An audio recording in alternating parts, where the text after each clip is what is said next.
Hari ini kita ada tamu ya, maaf mendadak. Mungkin karena waktu yang mendadak, acaranya kita lakukan secara Zoom. Nah, hari ini ada Mas mahasiswa dari UNUSA ingin melakukan penyuluhan tentang relaksasi nafas dalam pada penderita gastritis ya, atau GERD ya. Mungkin teman-teman nanti atau teman-teman atau saudara-saudara kalian ada yang mempunyai penyakit tersebut bisa membantu untuk relaksasinya. Untuk Mas Jeffrey dipersilahkan. Mohon maaf Mas, waktunya tidak banyak soalnya mas-masnya juga sama mbaknya ada acara juga ini Mas ya. Terima kasih. Oke, baik. Terima kasih, Pak, atas kesempatannya. Oke, baik. Kita perkenalan dulu ya. Saya Jero Prastio dari Prodi S1 Keperawatan UNUSA. Kebetulan saya ada tugas untuk melakukan edukasi tentang teknik relaksasi nafas dalam untuk menurunkan nyeri pada pasien GERD atau MAH. Nah, sebelum itu kita sebaiknya perkenalan dulu ya, agar lebih kenal dulu, biar enjoy. Nggak apa-apa, enjoy aja. Kita hanya edukasi biasa saja kok. Boleh diperkenalkan terlebih dahulu, Masnya dulu, mungkin boleh. Halo Mas, selamat sore. Perkenalkan saya Muhammad Rizal Dika Rismawan, bisa dipanggil Mas Rizal. Oke, baik, Mas Rizal. Oke, selanjutnya Mbaknya mungkin. Halo Mas, perkenalkan nama saya Dana Sabila, bisa dipanggil Dana. Ya, baik. Dana, halo, salam kenal, Dana. Selanjutnya mungkin. Perkenalkan saya Nidia Salsabila, biasanya dipanggil Nidia. Ya, halo Mbak Nidia. Selanjutnya, sisa satu ini siapa? Halo, perkenalkan saya Audi Sindia Putri, biasa dipanggil Audi. Oke, salam kenal. Nah, sebelum itu saya izin share screen dulu ya. Nah, ini apakah sudah kelihatan share screen-nya? Sudah Mas. Ya, oke, baik. Kalau gitu langsung kita mulai saja ya. Nah, edukasi terkait relaksasi nafas dalam untuk mengurangi nyeri pada gastritis atau GERD. Nah, sebelum itu kita mungkin lebih memahami dulu apa itu sebenarnya GERD itu seperti apa dan penyebabnya apa dan gejalanya apa. Nah, secara definisi, GERD adalah suatu kondisi yang menjadikan lambung menjadi bengkak sampai menyebabkan lapisan epitel mukosa terlepas sehingga berdampak pada inflamasi pada saluran pencernaan. Jadi secara sederhananya, GERD itu adalah terjadi ketika asam lambung kita diproduksi oleh tubuh terlalu banyak, sehingga asam lambung itu dapat menginfeksi lambung itu sendiri. Makanya biasanya pada penderita GERD atau MA itu terjadi nyeri pada ulu hatinya. Nah, itu karena asam lambungnya terlalu banyak, karena kita sama-sama mengetahui bahwa asam lambung itu seperti HCl, yaitu bersifat asam dan sangat keras.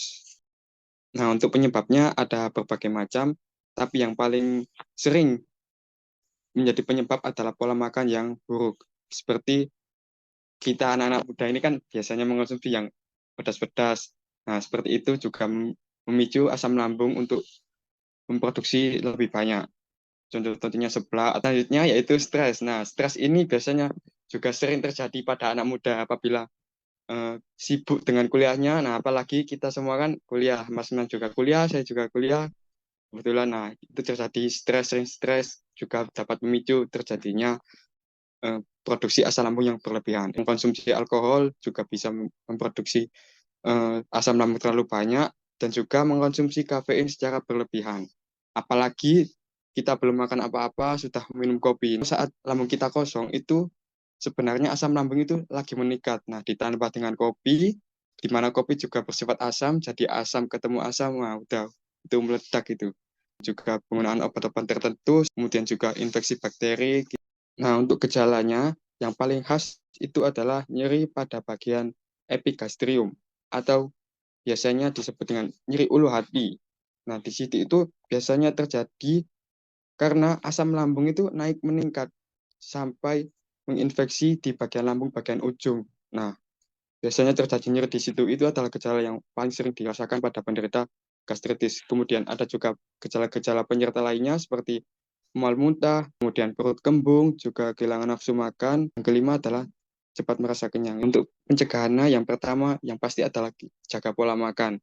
Kita bisa menghindari makan makanan yang pedas tadi. Kemudian yang paling penting adalah kita sebagai anak muda juga harus bisa mengelola stres, karena yang saya sampaikan tadi, stres juga dapat menyebabkan tubuh untuk memproduksi asam lambung terlalu banyak. Dan yang pasti kita menghindari alkohol, dan yang keempat kita bisa hindari minum kafein. Sebenarnya nggak apa-apa minum kopi, cuma jangan berlebihan saja. Yang selanjutnya adalah evidence nursing, yaitu sebuah intervensi atau tindakan yang tidak memakai obat, sederhananya seperti itu. Saya mau mengedukasikan ini, yaitu teknik relaksasi nafas dalam untuk menurunkan intensitas nyeri pada pasien gastritis.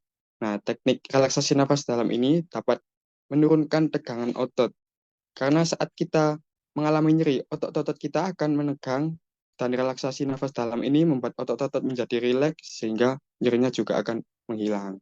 Kedua, meningkatkan aliran oksigen. Saat nafas, kita membawa oksigen ke seluruh tubuh. Nah, termasuk otot-otot yang tegang tadi akan teraliri oksigen secara sempurna saat kita melakukan teknik relaksasi nafas dalam. Otot-otot yang tegang tadi juga akan menjadi rileks dan nyerinya pun akan berkurang. Kemudian juga meningkatkan pelemasan hormon endorfin. Nah, untuk langkah-langkah pada relaksasi nafas dalam ini sangat mudah. Yang pertama adalah kita posisikan dulu badan kita senyaman mungkin. Nah, setelah itu kita bisa duduk tegak dan posisi kaki disilangkan seperti sila. Kemudian kita letakkan satu atau dua tangan. Seperti saya contohkan saja. Di sini. Nah, setelah itu kita bisa menarik nafas melalui hidung. Kemudian kita tahan sedikit 1-2 detik. Kemudian kita hembuskan lewat mulut. Nah, kita bisa dilakukan seperti itu berulang-ulang. Nah, itu dapat membuat tubuh menjadi rileks, sehingga nyeri pun akan berkurang. Nah, untuk evidence-based nursing pada teknik relaksasi nafas dalam ini terbukti efektif untuk menurunkan nyeri, yaitu pada yang pernah dilakukan oleh peneliti Rahman pada tahun 2017. Nah, pada kasus yang dilakukan oleh peneliti ini, pasien diminta untuk melakukan teknik relaksasi nafas dalam ini selama 10-15 menit. Nah, setelah melakukan teknik itu, pasien diminta untuk istirahat dan kemudian diobservasi lagi. Dan hasilnya adalah pada saat sebelum ia diberikan intervensi teknik relaksasi nafas dalam ini, nyerinya yaitu 6. Dan setelah dilakukan intervensi, nyerinya menjadi 3, yaitu sudah menjadi ringan. Jadi terbukti efektif bahwa teknik relaksasi nafas dalam ini dapat mengurangi nyeri pada pasien gastritis. Baik, terima kasih. Mungkin itu saja yang bisa saya berikan kepada teman-teman semua. Mungkin ada hal yang ditanyakan. Baik, Mas, saya mau tanya, bagaimana cara relaksasi nafas dalam bisa mengurangi rasa nyeri ya? Oke, baik. Terima kasih untuk pertanyaannya.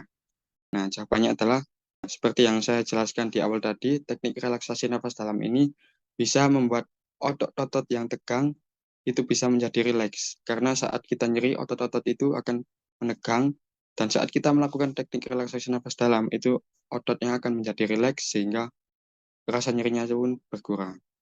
Oke, Mas, terima kasih, Mas. Oke, sama-sama. Mungkin ada lagi? Oh iya, silakan. Mbak Dana ya ini.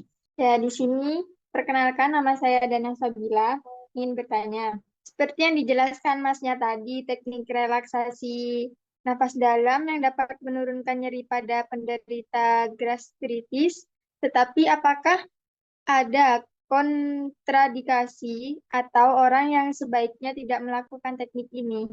Bagus sekali pertanyaannya. Nah, meskipun teknik relaksasi nafas dalam ini terbukti efektif untuk menurunkan nyeri, nah, ada juga pasien atau orang-orang yang tidak dianjurkan untuk melakukan teknik ini. Yaitu yang pertama adalah saat kita GERD juga biasanya disertai dengan sesak nafas. Nah, itu sebaiknya juga tidak dianjurkan untuk melakukan teknik relaksasi nafas dalam ini. Karena pada teknik relaksasi nafas dalam ini kita kan diminta untuk menarik nafas dan untuk menahan nafas untuk sebentar. Nah, kalau pasiennya sesak, disuruh tahan nafas, nah itu bisa terjadi bahaya. Mungkin itu yang tidak boleh dilakukan. Baik, makasih untuk Mas Jeffrey atas jawabannya. Terima kasih kembali Mbak Dana. Mungkin ada yang ingin mendemonstrasikan atau menyebutkan langkah-langkahnya terkait bagaimana melakukan relaksasi nafas dalam ini. Karena sangat mudah kan tadi. Nah, mungkin bisa salah satu dari kalian atau siapa? Baik, di sini saya akan menyebutkan langkah-langkah dari teknik relaksasi dalam dan nanti ada yang mendemonstrasikan dari langkah-langkah teknik relaksasi nafas dalam. Yang pertama, atur posisi klien pada posisi yang nyaman. Yang kedua, minta klien untuk duduk tegak dengan posisi kaki klien tidak disilangkan. Yang ketiga, minta klien untuk meletakkan 1 atau 2 tangan pada abdomen tepat di bawah tulang iga. Yang keempat, instruksikan klien untuk menarik nafas dalam melalui hidung dengan bibir tertutup. Yang kelima, kemudian anjurkan klien untuk menahan nafas sekitar 1-2 detik dan disusul dengan menggembuskan nafas melalui mulut. Yang keenam, minta klien untuk mengulangi sebanyak 10 kali. Yang ketujuh, lakukan bernafas dengan perlahan, rilekskan tubuh, terakhir lanjutkan untuk bernafas dan rileks. Terima kasih. Betul Mbak Nidia, apa yang disampaikan Mbak Nidia tadi. Nah, bisa Mbak Udi untuk mendemonstrasikan sesuai dengan yang disebutkan Mbak Nidia tadi. Baik, saya akan mendemonstrasikan teknik relaksasi nafas dalam. Yang pertama yaitu atur posisi duduk, tidak boleh menyilangkan kaki, posisi duduk tegak. Lalu, tangan diarahkan ke abdomen, bawah tulang iga, kedua tangan ataupun satu tangan. Lalu kita tarik nafas melalui hidung dengan mulut tertutup dan keluarkan nafas dari mulut. Nafas ditahan selama 1-2 detik. Seperti ini. Setelah 1-2 detik, nafas dihembuskan lewat mulut. Setelah itu lakukan selama 10 kali. Kita atur nafas secara rileks. Sudah seperti itu. Teknik relaksasi nafas dalam. Saya kembalikan ke Kak Jeffrey. Ya, betul. Yang disampaikan, yang didemonstrasikan Mbak Udi tadi dan juga yang disampaikan langkah-langkahnya semua Mbak Nidia. Nah, teknik nafas dalam ini memang sangat mudah untuk dilakukan, yaitu kita hanya menarik nafas melalui hidung, kemudian tahan sekitar 1-2 detik, kemudian hembuskan lewat mulut. Nah, itu bisa dilakukan mungkin 5-10 menit. Nah, setelah itu dibuat istirahat, nanti juga nyerinya akan berkurang. Nah, nanti bisa diterapkan pada orang tua atau teman-teman yang sedang mengalami GERD. Bisa dilakukan teknik relaks nafas dalam ini untuk mengurangi nyerinya.